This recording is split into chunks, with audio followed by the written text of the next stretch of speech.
Boa tarde a todos. Que Jesus nos abençoe. Nós hoje estamos aqui para mais uma reunião pública da nossa casa. Hoje é a última segunda-feira, né? É a última segunda-feira de novembro. Mês que vem já será dezembro, né? Semana que vem já será dezembro. E então nós vamos fazer a leitura. A nossa irmã Neuza vai fazer a leitura da página do livro Sinal Verde, preparatória. Boa tarde a todos. Livro Sinal Verde, Francisco Cândido Xavier, pelo Espírito de André Luiz. Capítulo 42. Festas. Todos os motivos para festas dignas são respeitados. Entretanto, a caridade é a mais elevada de todas as razões para qualquer festa digna. Ninguém há que não possa pagar pequena parcela para a realização dessa ou daquela empresa festiva, destinada à sustentação das boas obras. Sempre que possível, além da sua cota de participação num ato festivo com fins assistenciais, é importante que você coopere na venda pelo menos 5 ingressos no campo de seus amigos a benefício do empreendimento. Mesmo que não possa comparecer numa festa de caridade, não deixe de prestar a sua contribuição. Festejar dignamente em torno da fraternidade humana para ajudar o próximo é uma das mais belas formas de auxílio. Se você não dança, não é aconselhável o seu comparecimento, não vai. Nos encontros esportivos, é melhor ficar à distância se você ainda não sabe perder. Se você possui dons artísticos, quando puder, colabore gratuitamente no trabalho que se efetue em auxílio ao próximo. Nas comemorações de aniversário, nunca pergunte quantos anos tem o aniversariante, nem vasculhe a significação das velas postas no bolo tradicional. Conduza o empreendimento festivo sob a sua responsabilidade para o melhor proveito em matéria de educação e solidariedade que sempre se pode extrair do convívio social. Aprendamos a não criticar a alegria dos outros.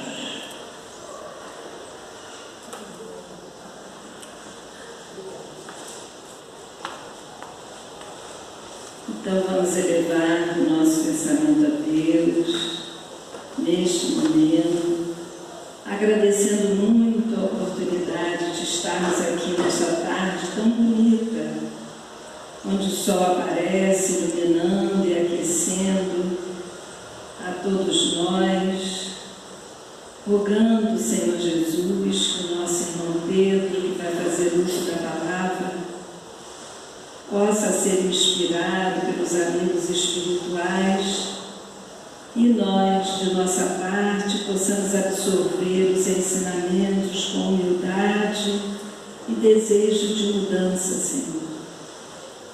Que a Tua paz reine entre nós e que daqui possamos enviar as melhores vibrações para todos aqueles que neste instante estão necessitando, para os nomes que estão aqui na nossa cesta, para todos aqueles necessitados que pensam em nossa casa pedindo socorro e ajuda. E que a Tua paz possa permanecer, Senhor, em nosso coração durante esta reunião e também quando estivermos voltando aos nossos lares. Que assim seja, Senhor. Graças a Deus. Nós estamos aqui mais uma vez reunidos para uma reunião pública e hoje vamos ouvir o nosso irmão Pedro Paulo, que vai falar, como está aqui, sobre o Código Penal da Vida Futura. que está lá no livro Céu e o Inferno. É um capítulo muito interessante. Há muito que se aprender desse capítulo.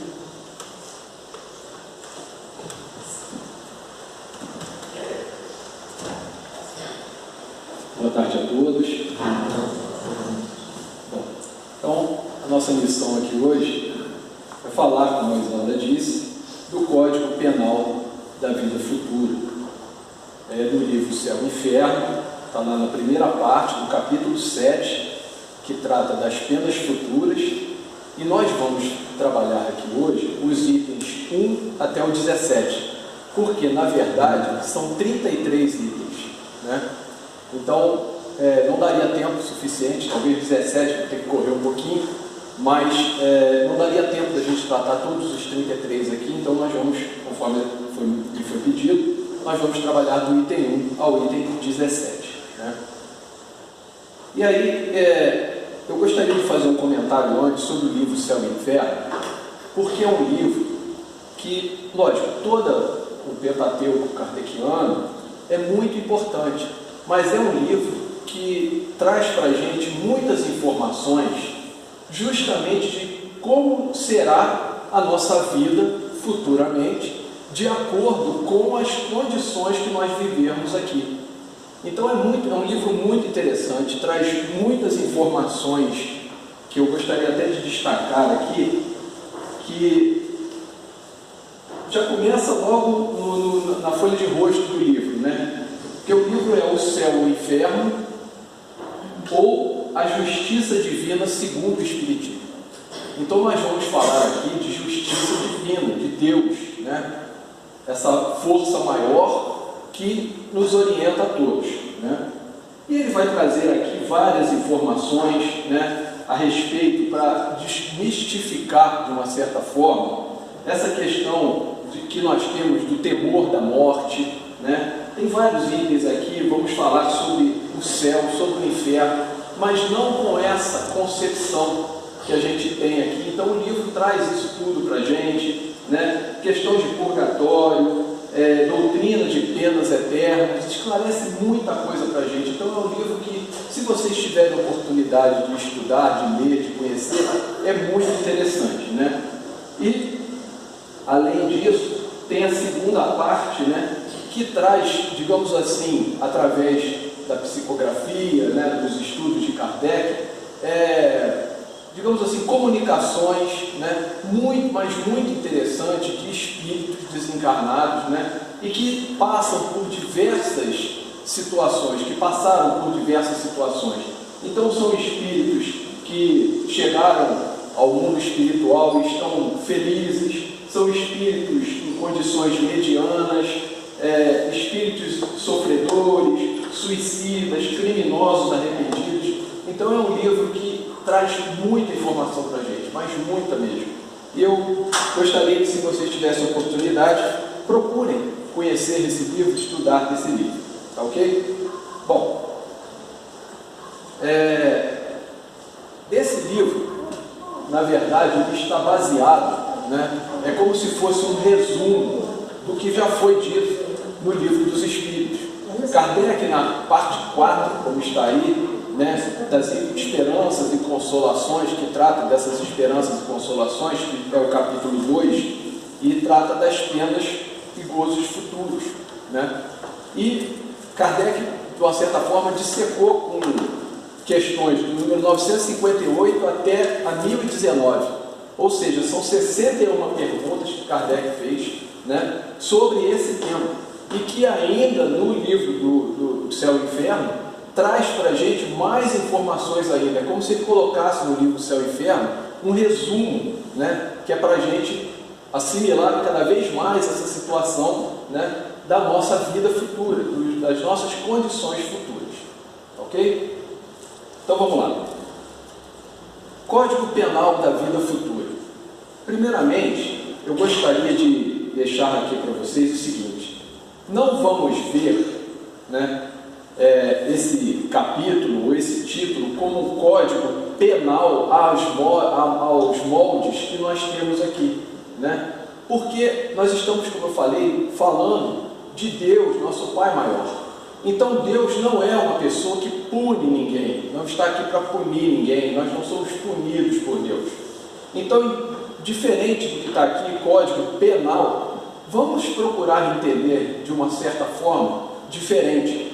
Vamos, ao invés de, como a gente vai falar muito aqui de pena, penalidade, gozo futuro, enfim, tantas outras informações, então o que a gente puder substituir, ao invés de ser um código penal, vamos falar de consequências, tá? E recompensas, que aí fica uma coisa mais natural, mais tranquila, e a gente também tem que levar em conta a condição que Kardec, né, trabalhou naquela época, né? Por quê? Porque a situação, a condição daquela época, né, falava muito em pena, em ser punitivo. As religiões da época, né, falavam em punição. Então Kardec não podia trazer coisas tão exageradas assim de diferente. Ele manteve, né, essa condição de punição, enfim, que vocês vão ver aqui. Mas eu gostaria que vocês observassem ao longo do estudo que a gente está fazendo aqui, que nós vamos tratar mais, como eu falei, de consequências e recompensas. Ok? Então, logo no início, diz o seguinte, ó: o Espiritismo não vem, pois, com a sua autoridade privada, formular um código de fantasia. A sua lei, no que respeita ao futuro da alma, deduzida das observações do fato, pode-se resumir-se nos seguintes pontos. E aí entram os 17 pontos que a gente comentou aqui. Mas antes da gente iniciar esses pontos, eu gostaria de comentar com vocês, eu até grifei ali, eu chamei a atenção, sobre essa questão da autoridade privada. O que seria essa autoridade privada ligada ao Espiritismo? Se a gente busca a Bíblia, né, como orientação para nós, a gente vai entender também, com o dicionário, que a autoridade diz o seguinte: é um poder que atribui a alguém para liberar, tomar decisões e agir dentro de limites e propósitos estabelecidos. Isso é o que diz lá no dicionário, tá ok? E na carta de Paulo aos Romanos, no capítulo 13, no item 1 ao 5, diz o seguinte, ó: todas as autoridades devem ser respeitadas, pois foram instituídas por Deus. As autoridades estão a serviço de Deus, e quem faz o bem deve ser honrado, enquanto quem faz o mal deve temer. Então isso é só para mostrar para a gente o que significa essa palavra autoridade. E a questão da palavra privada, né? Ou seja, é um tema que seria, digamos assim, particular, tá? Ou seja, de uso restrito, reservado a uma pessoa ou a um grupo de pessoas, né? Mas que, de uma certa forma, não é aberto a todos, né? Mostrado a todos. Então, quando diz aqui, ó, o Espiritismo não vem, pois, com a sua autoridade privada, nós estamos falando de uma concessão divina, tá? Para um grupo de espíritos superiores, né?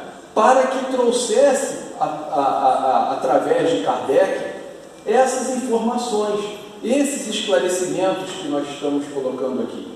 Então não é uma condição, como diz aqui, ó, formular um código de fantasia. Não é nada fantasioso, não é nada falso. Por quê? Porque isso está vindo de Deus, né? É uma informação divina para esclarecer a cada um de nós, para nos trazer informações para como devemos nos comportar aqui na vida encarnada, para usufruirmos de, digamos assim, recompensas, reconhecimentos, né, na nossa vida espiritual. Então, esclarecido essa condição, vamos então entrar em cada ponto e a gente vai conversando um pouquinho, tá ok? Então vamos lá. O primeiro item diz o seguinte, ó: a alma ou espírito sofre na vida espiritual as consequências de todas as imperfeições que não conseguiu corrigir na vida corporal. O seu estado feliz ou desgraçado é inerente ao seu grau de pureza ou impureza. Então a gente observa aqui uma situação bem interessante, né?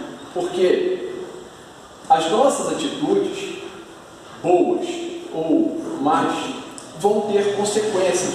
Mas é interessante a gente observar aqui o seguinte, olha só, não conseguiu corrigir na vida corporal.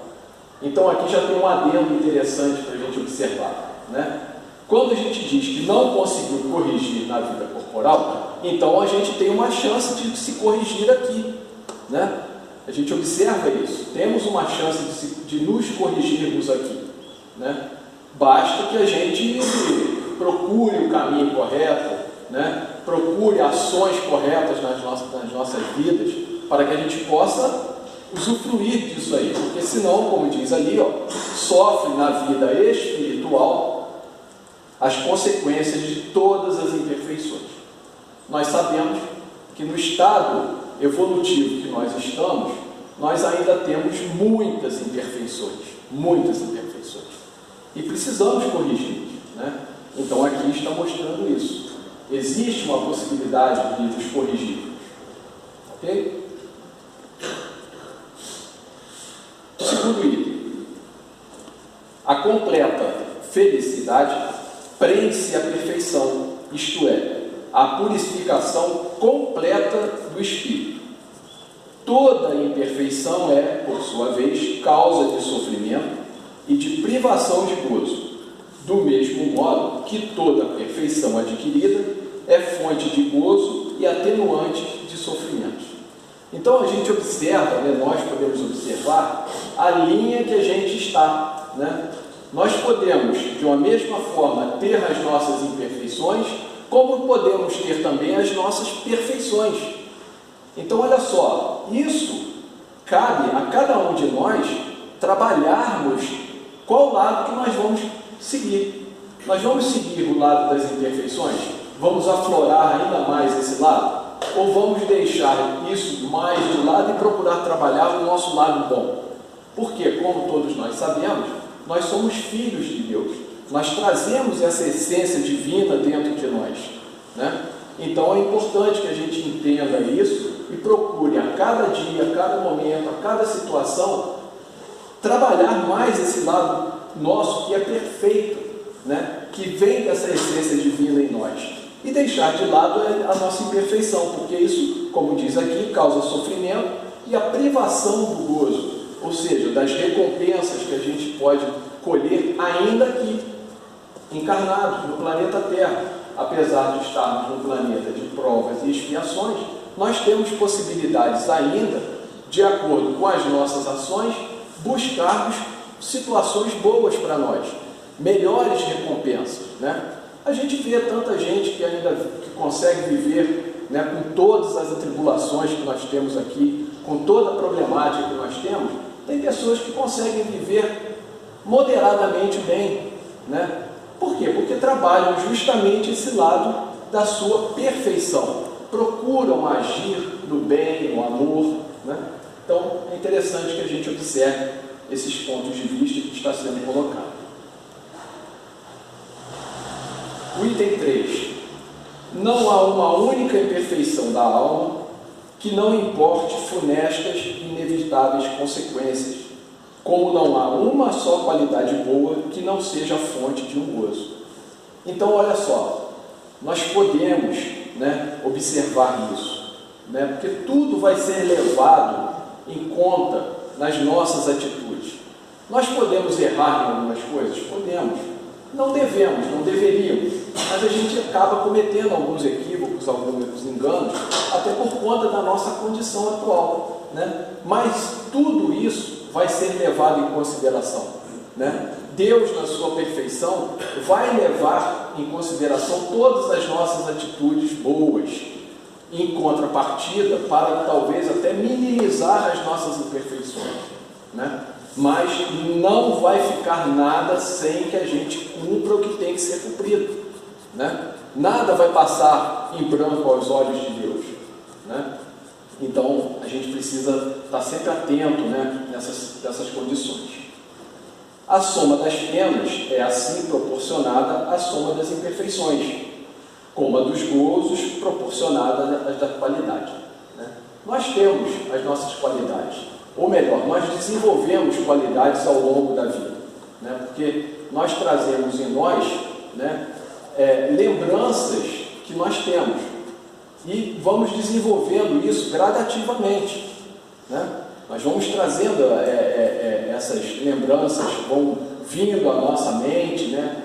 E a gente sabe, quantos de nós, às vezes, quando nós vamos praticar algum ato que a gente sabe que não é muito correto, a gente não dá uma balançada? A gente não procura, às vezes, dar uma avaliada na situação? Não, peraí, não vou fazer isso agora não. Isso é justamente esse lado bom que está aflorando na gente, né? Esse lado que é importante que a gente perceba e que não siga esse lado ruim, e sim o lado bom, né? Porque se a gente está possivelmente praticando alguma coisa de ruim, ou vir a praticar alguma coisa de ruim, vamos parar, vamos pensar, né? Vamos usar aquele filtro que tem da nossa mente para a nossa boca, muitas das vezes, né? Que a gente não toma cuidado, fala o que vem na hora e tudo, né? Então vamos ter esse cuidado, né? Porque a gente vai, com isso, a gente vai trazendo mais, aflorando mais as qualidades que nós temos, ok?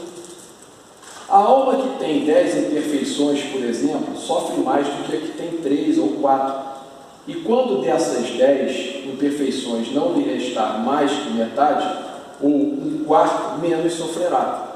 Então nós temos que ir burilando essa condição, né? Se nós temos muitas imperfeições, nós podemos sim observar isso, né? Olha o exemplo de Santo Agostinho, né? Que sempre falou, deixou escrito lá para a gente, dizendo que à noite, quando ele ia descansar, ia deitar para dormir, dar descanso ao corpo, ele dava uma avaliada no que ele fez durante o dia, né? E procurava se melhorar no dia seguinte, né? Então é isso, quanto mais imperfeições nós tivermos e observarmos elas, nós vamos trabalhando, melhorando, mudando. Essa é a nossa ideia, essa é a ideia de estarmos aqui, né? Corrigir as nossas falhas anteriores, corrigir até falhas que adquirimos aqui mesmo, né? Então vamos procurar entender que essas imperfeições podem ser cada vez mais minimizadas nas nossas vidas.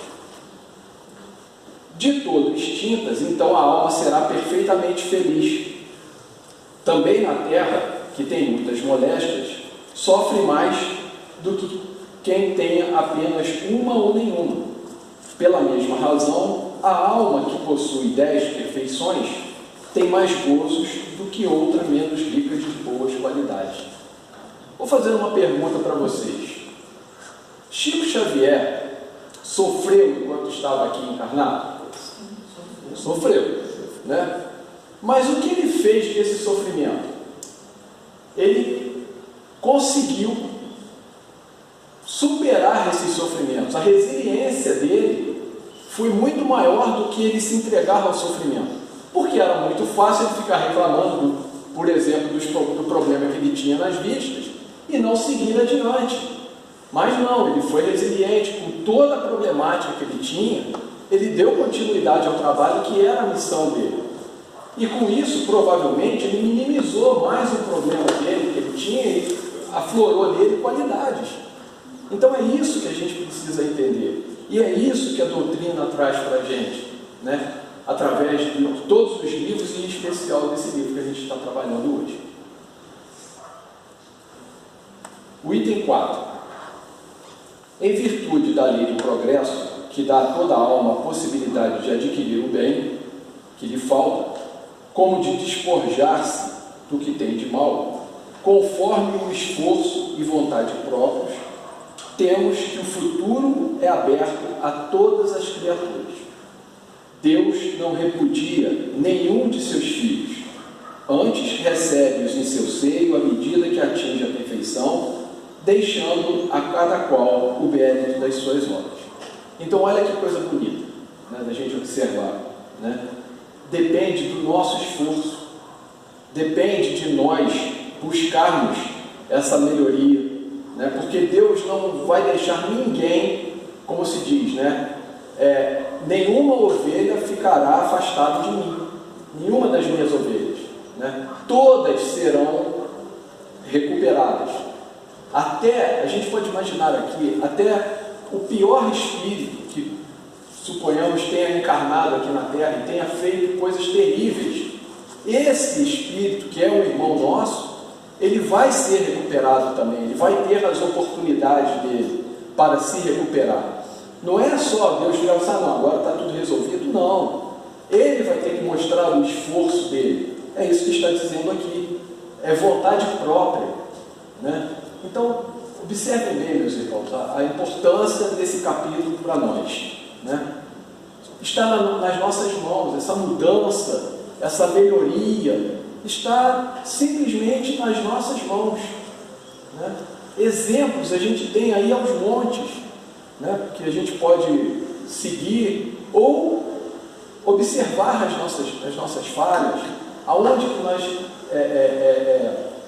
cometemos erros, né? Onde que, como se diz, onde que é o meu calcanhar de Aquiles, onde alguma coisa que alguém me fala, ou que age, que me incomoda, né? Então vamos lá, vamos fazer essa situação acontecer, né? Não podemos simplesmente dizer e falar assim, pelo fato de se conhecermos, né, a vida, a questão da reencarnação, virarmos e falar assim, não, na próxima eu resolvo isso. Não, é agora, né? Como se diz, nós somos os trabalhadores da última hora, né? Temos que procurar nos melhorar agora, né? Esse é o momento. E com o apoio da doutrina espírita, que nos traz tantos esclarecimentos, fica muito mais fácil, né? É só uma questão de a gente entender. O quinto, dependente o sofrimento da imperfeição, como o gozo da perfeição, a alma traz consigo o próprio castigo ou prêmio, onde quer que se encontre, sem necessidade de lugar circunscrito, né? O inferno está por toda parte, em que haja almas sofredoras, e o céu, igualmente, onde houver almas felizes. Um detalhe, se a gente buscar, assim, pelo conhecimento que a gente tem, através da leitura, através das informações dos livros, André Luiz, enquanto encarnado, ele estava levando uma vida, até que a gente possa provar o contrário, a vida dele era normal, né? A gente ficou sabendo dos erros que ele cometeu, sim, nós ficamos sabendo, mas para todos os efeitos, ele levava uma vida normal aqui, enquanto estava encarnado. Aonde que começou o sofrimento dele? Justamente no plano espiritual, por conta, né, das atitudes que ele teve aqui. Então, por isso que está dizendo aqui, ó, o próprio castigo ou prêmio, onde quer que se encontre, sem necessidade de lugar circunscrito, tá? Então é isso que a gente precisa entender. Nós podemos fazer a coisa melhor aqui, enquanto estamos aqui. E por outro lado, não são ações grandiosas, porque pelo fato de nós sermos ainda muito materialistas, nós achamos que nós temos que fazer ações maravilhosas, que chamem a atenção de todo o público. Não é nada disso. Por exemplo, se a gente observa uma família, um vizinho nosso, que está passando por um problema, seja ele qual for, mas nós temos até aquela vontade de ajudar, mas nós não conseguimos ajudar, né? Porque existe a intimidade de uma família que a gente muitas vezes não pode acessar. Então, que a gente, na nossa mente, com o nosso amor, com o nosso pensamento, né, eleve uma prece a essa família, eleve uma condição amorosa para essa família, para que eles se resolvam, né, que seja feita a vontade de Deus naquela família, o que for melhor para eles, né? Então, com isso, nós estamos tendo atitudes simples, sem ser aquela coisa que a gente imagina que tem que ser uma coisa linda e maravilhosa, né? Simples, mas que está surtindo um efeito para aquela família e para nós também, né? É o que a gente pode fazer, a gente tem que tentar fazer o melhor. Então vamos fazer uma prece concisa, firme, em intenção àquela família, né? Para que ela possa se resolver lá dos problemas que ela tem, né? Não é nada absurdo, não é nada fenomenal. Não, eu tenho que me equilibrar financeiramente porque eu quero fazer uma obra muito bonita. Ótimo, se você conseguir, perfeito, né? Mas não é isso. É só a gente ter esse cuidado de lembrar do próximo, né? Agir no amor com o próximo. Ok? O item 6. O bem e o mal que fazemos decorrem das qualidades que possuímos. Isso é fato, né? Não fazer o bem quando podemos é, portanto, o resultado de uma imperfeição. Eu acabei de falar isso aqui, né? Até me antecipei. O comentário era para ser agora, né? Se a gente vê e não faz, nós estamos caindo num erro, né? Estamos perdendo a oportunidade, né? Então, vamos pensar nisso e cada vez mais com afinco. Se toda imperfeição é fonte de sofrimento, o espírito deve sofrer não somente pelo mal que fez, como pelo bem que deixou de fazer na vida terrestre. Gente, oportunidade, é como eu falei, tem muitas. Aqui, ó, a nossa casa espírita. Quantas oportunidades de trabalho tem aqui? Ah, mas eu não me adapto a nenhuma delas. Tudo bem, sem problema nenhum. Mas então procure fazer alguma coisa, né?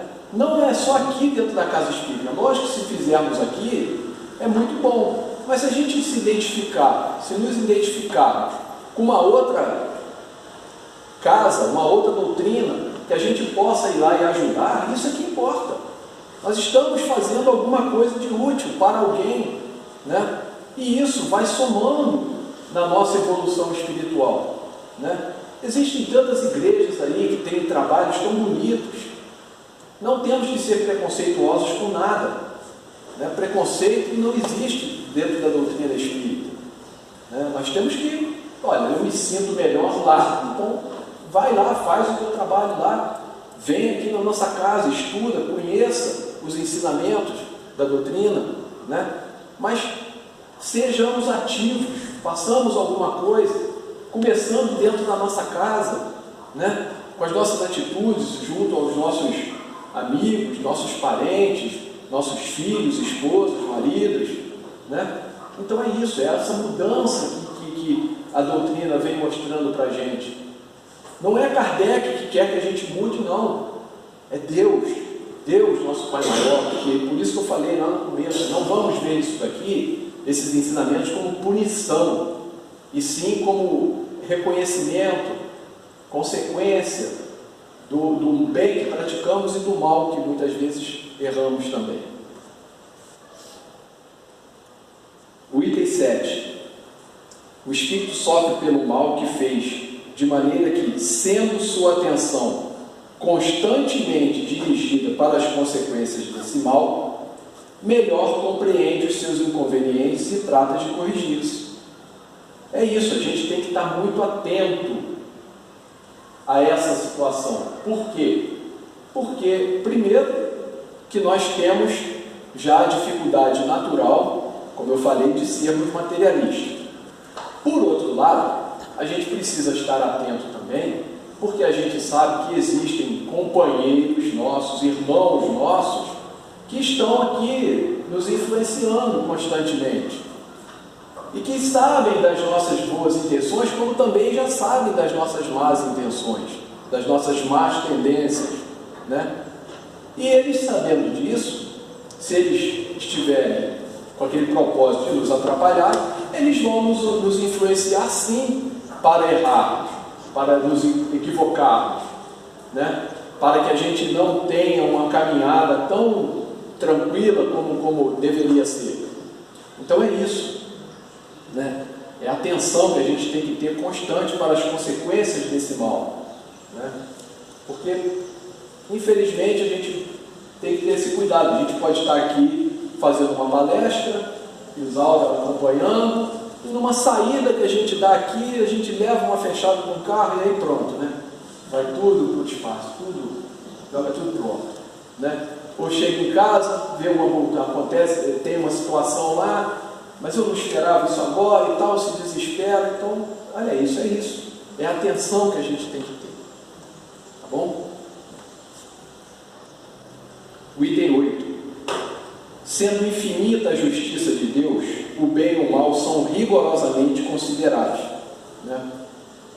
Não havendo uma só ação, um só pensamento mau que não tenha consequências fatais, como não há uma única ação meritória, um só bom movimento da alma que se perca, mesmo para os mais perversos. Por isso que constituem tais ações um começo de progresso. Essa é a nossa missão aqui, evoluir, né? Fazermos do planeta Terra um planeta, né, melhor, né? Um planeta regenerado. E isso é ação nossa, né? O planeta precisa dessas nossas ações, né? E a justiça divina vai equilibrar tudo isso. Tudo vai ser equilibrado. Nada vai ficar, eu sempre fui muito mal, eu não vou ter outra oportunidade, eu errei na minha vida inteira. Não adianta ficar se lamentando, né? É a gente agir, ir adiante, né? Porque está ali, ó, um pensamento nosso que a gente se desvie já é um motivo. Então a gente tem que ter muito cuidado com os nossos pensamentos. A gente pode perceber isso. Espera aí, esse pensamento aqui não tem nada a ver comigo, não condiz com a pessoa que eu sou, que eu procuro ser, pelo menos, né? Então, quando vem um pensamento desse, o que a gente tem que fazer? É a prece, o momento da gente entender que Deus me ajuda nesse momento. Esse pensamento aqui pode me levar a uma condição muito ruim, eu não posso seguir adiante. E a espiritualidade amiga vai estar lá junto de nós, né? Agora, se nós dermos continuidade ao pensamento que vem, né? Ó, que ódio que eu estou dessa pessoa, quero complicar a vida dela. A espiritualidade amiga vai estar ao nosso lado, sim, mas ela vai deixar se afastar um pouquinho e vai deixar, porque também temos que seguir o nosso livre-arbítrio, né? Infelizmente, sendo nesse caso para o lado ruim, né? Mas eles vão tentar fazer tudo o que puderem para nos ajudar. Mas se nós não fizermos também por onde? O item 9. Toda falta cometida, todo mal realizado é uma dívida contraída que deverá ser paga. Se o não for em uma existência, sê-lo-á na seguinte ou seguintes, porque todas as existências são solidárias entre si. Aquele que se quita numa existência não terá necessidade de pagar segunda vez. Essa é a condição bonita da doutrina que fala em reencarnação. Porque, logicamente, em uma vida, nós não vamos ter possibilidade de corrigir tudo. Lógico, é igual eu estou falando aqui, nós temos possibilidade de nos melhorarmos aqui. Mas nós não vamos conseguir fazer todos os erros nossos cometidos. Foi como a gente viu lá atrás. Às vezes nós temos 10 dívidas para cumprir. Estamos aqui para cumprir uma, porque é a que nós temos capacidade de cumprir nesse momento que nós estamos aqui, né? Virão outras, e aí sim, através das existências seguintes, outras encarnações, né? Agora sim, eu evoluí nessa vida agora, para que na próxima eu possa corrigir talvez um erro maior do que eu corrigi aqui agora, né? Então é isso, é essa beleza da doutrina espírita que traz para a gente essa possibilidade das diversas reencarnações, até que a gente vá se burilando e alcancemos as condições de espíritos evoluídos, espíritos puros, né? Isso é muito bonito, a gente saber que nós não estamos aqui só para o sofrimento, né? Nós estamos sim colhendo consequências dos erros que cometemos, mas nós vamos nos melhorando gradativamente. O espírito sofre, quer no mundo corporal, quer no mundo espiritual, a consequência das suas imperfeições. As misérias, as vicissitudes padecidas na vida corpórea são oriundas das nossas imperfeições. São expiações de faltas cometidas na presente ou em precedente existência. Isso aqui é interessante também a gente observar, porque todos nós sabemos, de uma certa forma, né, por que nós estamos sofrendo. Basta que a gente pare, medite, raciocine, olhe em volta toda a situação, né, as nossas atitudes. Nós sabemos, né, por que nós estamos sofrendo aqui. Não adianta a gente ficar só reclamando. Ah, que Deus não foi bom comigo. Deus me escolheu para sofrer. Eu vou sofrer a minha vida inteira. Nós já vimos, não existe sofrimento eterno. Não existe. Então vamos parar e pensar. Se nós estamos sofrendo por alguma razão, por isso que o livro fala em penas terrestres e penas futuras. Talvez seja por alguma razão que nós plantamos aqui e já estamos colhendo, ou então de uma encarnação anterior, né? Então, vamos observar isso, né? A forma que nós somos. Pô, eu sou uma pessoa muito irritada, qualquer coisa me tira do sério. Ora, por quê? Vamos tentar mudar isso. Não tem necessidade de continuarmos assim. Aquela história, né, de que, eu sou assim, não vou mudar, não tem mais jeito, né? Não é assim que funciona. Nós temos sim a obrigação, né, a partir do momento que a gente tem os esclarecimentos da doutrina, principalmente, né, cada um de nós que está aqui, quando a gente ouve um ensinamento, a gente não pode mais dizer que a gente não sabia de nada. A gente não pode sair daqui e pensar, não sei de nada, não aprendi nada. Não, a gente está trazendo aqui. E como eu falei, é verdade, né, é a verdade sobre a vida espiritual. Então vamos sempre nos atentar a isso. Eu vou bater nessa tecla aqui até o final da palestra, porque é verdade. Eu não estou aqui fazendo uma palestra, eu não sou melhor do que ninguém, não. Muito pelo contrário. Essas palavras aqui caem exatamente para mim, né? A gente, quando está aqui na frente, nós não somos melhores que ninguém. Nós estamos aqui para aprender cada vez mais com o estudo. A gente demanda algum tempo de estudo aqui, né, para poder aprender, né? Então, a gente tendo a oportunidade de passar para vocês o que nós observamos aqui. Logicamente, se vocês estudarem esse capítulo, desse livro, de outros livros, né, vocês vão ter uma percepção diferente da minha, né? Isaura poderia estar aqui fazendo uma palestra completamente diferente dessa, porque é a percepção dela, né? Então, vamos buscar essa melhoria. O item 11. A expiação varia segundo a natureza e gravidade da falta, podendo, portanto, a mesma falta determinar expiações diversas, conforme as circunstâncias atenuantes ou agravantes em que for cometido, né? Expiação é a forma como nós vamos cumprir a prova que nós estamos aqui, né?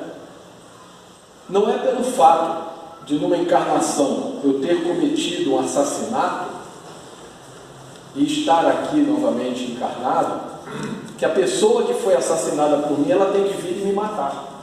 Não funciona assim, tá? Funciona através da expiação. O erro que eu cometi lá atrás, numa outra vida, como que eu estou aqui reencarnado, né, para corrigir esse erro? Como que eu vou corrigir esse erro? Quais as condições que eu vou ter, boas ou más, para corrigir esse erro? É através da expiação. Isso é a expiação. Porque senão a gente ficaria sempre naquela, né? A pessoa que eu matei vem e me mata, eu vou, mato ela e fica nessa, não sai nem para lá nem para cá, né? Então, vamos entender essa questão da expiação, que ela varia de acordo com a natureza e gravidade da falta, tá? O item 12. não há regra absoluta nem uniforme quanto à natureza e duração do castigo. É aquilo que eu comentei. Nós não estamos aqui para sofrer eternamente. Nós podemos até sofrer por um longo período, mas vai chegar um momento que nós vamos caminhar rumo ao progresso, rumo à evolução, né? Nós vamos crescer, nós vamos evoluir, né? Essa é a vontade de Deus para todos nós, todos, independente da condição que nos encontramos aqui, né? A única lei geral é que toda falta terá punição, ou seja, ou melhor, né? Não punição, terá consequência, e terá recompensa todo ato meritório segundo o seu valor, né? Então, se aquela pessoa que praticou o mal, vamos supor a vida dela, boa parte da vida dela, em algum momento da vida dela, ela teve um ato bom, isso vai ser levado em conta. Mas não é por causa disso que nós vamos ficar sempre fazendo mal, né?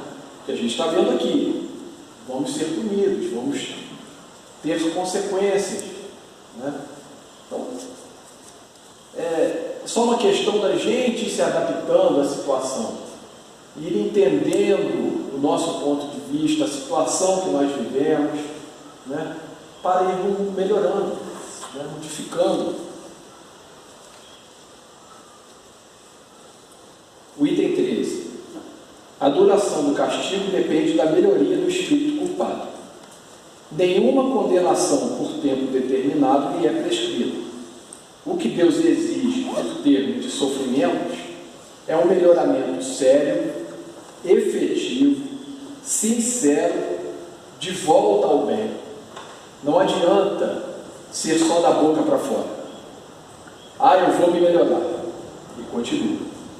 E errei de novo, meu Deus, não tem que me melhorar. Aí erra de novo.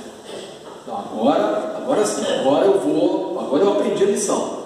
Vou melhorar. E erra novamente. Então não adianta, olha aqui, ó.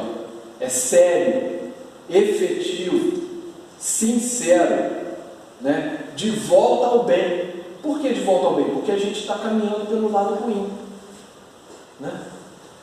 Deste modo, o espírito é sempre o árbitro da própria sorte, podendo prolongar os sofrimentos pela pertinácia no mal ou suavizá-los e anulá-los pela prática do bem, né? Então, é aquele ensinamento que a gente já deve ter ouvido aqui nas palestras tantas vezes, né? Benevolência, indulgência e perdão, né? É isso que a gente tem que trabalhar, né? Benevolência, indulgência, perdão, perdoar aquelas pessoas que erram com a gente, né? Ser indulgente com as pessoas, benevolente, né? Fazer o bem, trabalhar na prática do bem, do amor, né? Caridade, se você for pesquisar lá a palavra, ela vem lá no contexto de amor, né? Então é isso que a gente vai ouvir aqui, e boa parte das palestras que vocês ouvirem aqui na casa, boa parte dos estudos que vocês fizerem, todos vão estar voltados para a prática do bem, do amor, da caridade, para nos melhorar, né? Cada um com o seu colorido, né? Cada um fala do seu jeito, mas é assim que vai ser. Por quê? Porque nós precisamos, todos nós, né? Uma condenação por tempo pré-determinado teria o duplo inconveniente de continuar no martírio do espírito renegado ou de libertá-lo do sofrimento quando ainda permanecesse no mal. Então não existe benefício para aquele que está ali. Não adianta tentar burlar o caminho, tentar pegar um atalho, não tem jeito, não vai conseguir. Pode até tentar, mas não vai ser assim, né? Não adianta a gente querer se colocar de uma forma que não é a verdadeira. Tudo tem que passar pelo caminho do crivo da verdade, né? Então está aí, não adianta, não é uma condenação que tem que ser resolvida assim. Deus agora resolveu que o Pedro vai apagar todos os erros dele, né? E ele agora vai passar a ser um espírito bom. Não vai ser assim. Vai ser só através do meu esforço. Ora, Deus que é justo só pune o mal enquanto existe, e deixa de o punir quando não existe mais. Por outra, o mal moral, sendo por si mesmo causa de sofrimento, fará este durar enquanto subsistir aquele, ou diminuirá de intensidade à medida que ele decresça. Então, enquanto a gente estiver caminhando no mal, vamos sofrer as consequências. Quando nos propusermos realmente a fazer essa mudança, que a gente ouve falar, né, a nossa mudança interior, né, aí sim nós vamos começar a caminhar no bem, e aí a intensidade é a mesma, né? Como diz aqui, ó, ela diminui ou aumenta de acordo com a nossa evolução. Quanto mais nós formos evoluindo, mais coisas boas vão vindo para nós, né? Dependendo da melhoria do espírito, a duração do castigo, o culpado que jamais melhorasse sofreria sempre, e para ele a pena seria eterna. Não existem penas eternas. Vou deixar bem claro isso aqui. Não existem penas eternas. Tá? Pode haver, sim, como eu falei, um período prolongado, mas não existem penas eternas. Então, aquele que está usando disso para reclamar que Deus que não gosta dele, que não faz nada por ele, que Deus escolheu ele para sofrer, pode esquecer, porque não é assim. E não vai ser assim. Uma condição inerente à inferioridade dos espíritos é não obrigarem o termo de provação acreditando a eterna, como eterno lhes parece deva ser um tal castigo. A gente duvida, né, dessa condição. A gente, por sermos materialistas, por nos colocarmos muitas vezes na condição de coitadinhos, a gente usa isso daí, né? Esse termo de achar que nós somos inferiores, que Deus não quer que a gente cresça, que a gente evolua. Isso é uma condição nossa, até humana mesmo, né? Mas como eu falei, não adianta, tá? Nós, como diz aqui, ó, o termo de provação acreditando a eterna. Então, com isso a gente acha, né, pelo fato de nós nos colocarmos sofredores ao extremo, nós achamos que a nossa pena vai ser sempre eterna. E com isso a gente não toma atitude de mudar, de crescer, de evoluir, de fazer o bem, né? A gente se coloca numa condição de sofredor. Eu sou a pior pessoa do mundo, porque Deus quis assim. Não é, né? Não é assim. Deus é justo, é perfeito. Ele não vai deixar um filho seu sofrendo um castigo eternamente. Agora sim, entra uma questão aí muito interessante, né? Depois de tudo isso que a gente falou, entra aí a questão do arrependimento, né? O arrependimento, conquanto seja o primeiro passo para a regeneração, não basta por si só. São precisas a expiação e a reparação. Então, não adianta a gente virar e falar assim: eu estou arrependido do que eu fiz. Tudo bem, é o primeiro passo. Se você se arrependeu realmente, do fundo do seu coração, você analisou aquela condição e realmente se arrependeu, mas não vai ficar só nisso. Vamos ter que expiar a situação, ou seja, passar por alguma dificuldade, e aí sim a gente reparar o erro que nós cometemos, procurar reparar esse erro, né? Então, arrependimento, expiação e reparação constituem, portanto, as três condições necessárias para apagar os traços de uma falta e suas consequências. Não vou ler tudo, que já estamos chegando ao finalzinho aí. O arrependimento pode dar-se por toda parte e em qualquer tempo. Se for tarde, porém, o culpado sofre mais por mais tempo. Tá? Então, esse é como eu falei. Agora, o nosso momento é esse. E isso vai ter que ser diluído, como diz aqui, ó, até que os últimos vestígios da falta desapareçam. A expiação consiste nos sofrimentos físicos e morais que lhe são consequentes, seja na vida atual, seja na vida espiritual, após a morte, ou ainda em nova existência corporal. Né? Então, tudo vai ter que ser reparado. Né? Mas se a gente der o primeiro passo do arrependimento sincero, aí sim nós estaremos dando subindo um degrau a mais para a nossa melhoria.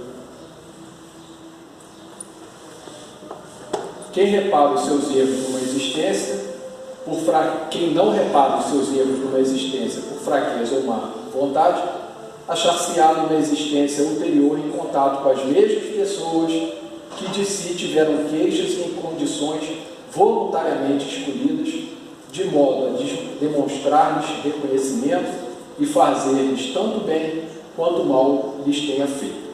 Então é isso, a gente tem que se corrigir agora, porque se não nos corrigirmos agora, não nos desculparmos com as pessoas que erramos com ela, né, nós vamos ter que reparar isso em algum momento da vida. Tá? E é assim, a atitude tem que partir da gente. Se eu tenho algum problema com a Isaura, eu devo, ou melhor, vamos fazer o contrário.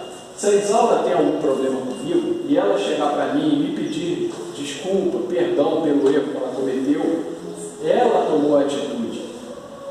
Se eu não aceitar, ela tomou a atitude dela. Ela fez o que ela tinha que ser feito, agora está comigo. Né? Eu é que tenho que tentar entender a situação e tentar também corrigir. Mas ela tomou a iniciativa dela. Ela foi humilde, né, no que ela se propôs.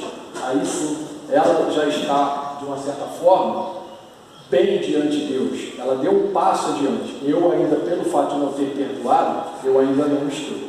Então, tomemos as iniciativas.